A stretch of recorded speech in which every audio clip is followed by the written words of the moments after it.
Hello, so this is journal entry number 3. As I was focusing on the material for this unit, I just got really excited about this journal entry because I feel like I have a lot to say for this journal entry because I've had a lot of cool experiences learning about race and social class in school. So I'm going to start off just by showing my map. So there's two connecting ones that I drew.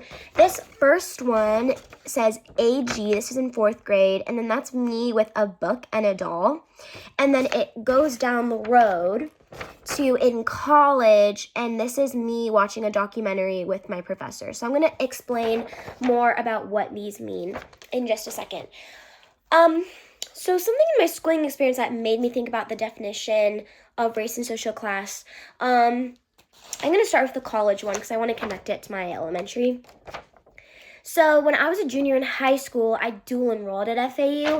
So this is why it's in the middle of my 10th grade in my college, because I was technically a junior in high school, but I was in college. So that's why I put it here. I was in dance appreciation, and this is my professor, and I remember watching a documentary that was made about 2 different ballerinas. One of them was African American, and the other one was white. And they both came from different social classes. So the white one was from a privileged social class, and the other one was from an underprivileged, underserved social class. Both of them were in thriving dance communities, but it kind of showed how they got there and how the black ballerina faced different challenges than the white ballerina faced, and that the black ballerina didn't necessarily have any racism, someone who was particular racist to her.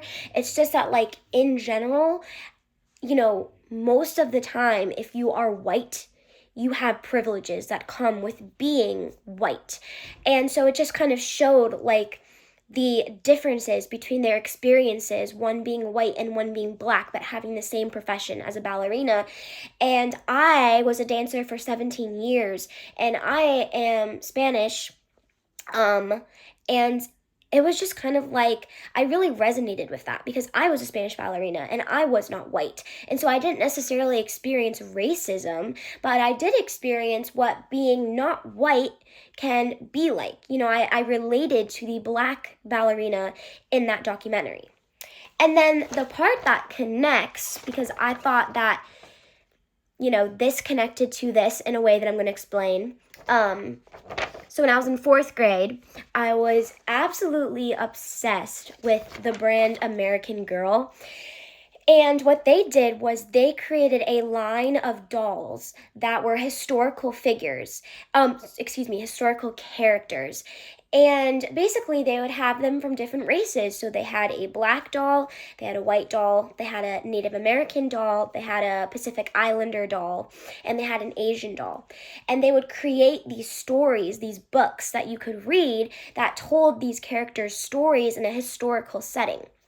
So, for example, one of my favorites' names was Addie, and that's why here I drew Addie, this little doll, and then her book, because I loved reading her book. It was set in, I believe, 1864, and it just showcased the struggle of living as a black child back then. And I remember being in that club at school, and I loved learning about the different races and their cultures, and I just thought that it was so cool, and I thought that it went well with the definition of culture-centered that was in the PowerPoint. It says activities and organizations created in ways relevant to the rich culture of people groups. So I really liked, because this happened in 4th grade, as I was saying, that I got to learn about these different races and the struggles that those races faces and the beautiful culture that those races hold. And it really just opened my mind up and really opened my eyes. And I think that experience in elementary school guided me throughout all of my middle school and high school, and then led me right here to college, where like when I had this experience in college, it helped me relate to that because I grew up in this club, because I believe I was in this club through 4th through 6th grade. And so I grew up learning about that kind of stuff in school. And then also at home, like my family is Hispanic and Italian. And so my race is white. But since we didn't always, our culture was not what you would say, like we're not from America. So we wouldn't have like the same practices, the same cultures. We really valued learning about other cultures. So at home, I was also learning about the other races. And I think that's how it was similar. My schooling experience was similar to what I learned in my home and community. Because that was just something that was really important in my family, was to learn and kind of understand the different races and how we all are united, even though we may have different colored skin. And to answer the question, why might there be shifting and differing meanings of racial and social categories / groups, I wrote down because we all have a different experience with our race. And so to explain that a little bit better, a Black person might define their meaning of being Black differently than a white person would explain the race of being Black, because we all have different experiences within our race. So me as a white person cannot fully articulate what it means to be Black because I am not Black, but I can understand. I can have a Black person educate me and culture me on what that is, and I can understand and appreciate that as a white / Hispanic person.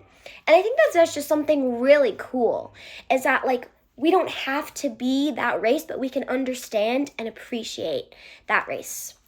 And that's the end of my journal entry. Thank you so much.